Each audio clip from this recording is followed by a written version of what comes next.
दक्षिण कोरिया में विमान दुर्घटना, एक भयावह हादसा। 29 दिसंबर 2024 का दिन दक्षिण कोरिया के लिए एक काले दिन के रूप में याद रखा जाएगा, जब एक भीषण विमान दुर्घटना ने 169 लोगों की जान ले ली।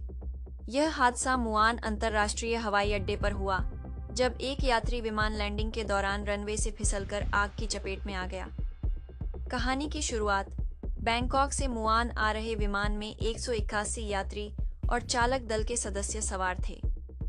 यात्रा सामान्य रूप से चल रही थी, लेकिन जैसे ही विमान मुआन हवाई अड्डे के पास पहुंचा और लैंडिंग की प्रक्रिया शुरू की, मौसम ने अपना रुख बदल लिया।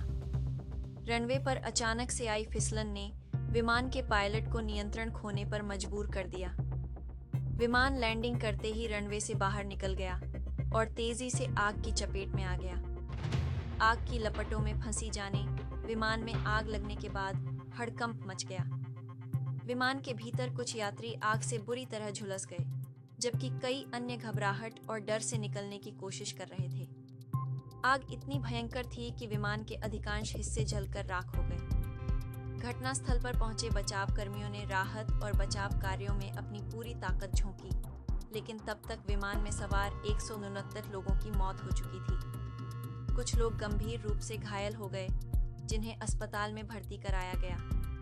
कारण और जांच प्रारंभिक जांच में यह बात सामने आई कि रनवे पर फिसलन के कारण विमान का नियंत्रण टूट गया था।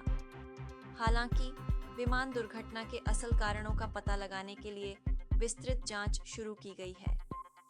विशेषज्ञों का मानना है कि मौसम की स्थिति और रनवे की हालत ने इस दुर्घटना को जन्म दिया।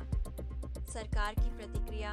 दक्षिण कोरिया सरकार ने इस दिल दहला देने वाली घटना पर शोक व्यक्त किया है और मृतकों के परिवारों के प्रति गहरी संवेदना जताई है।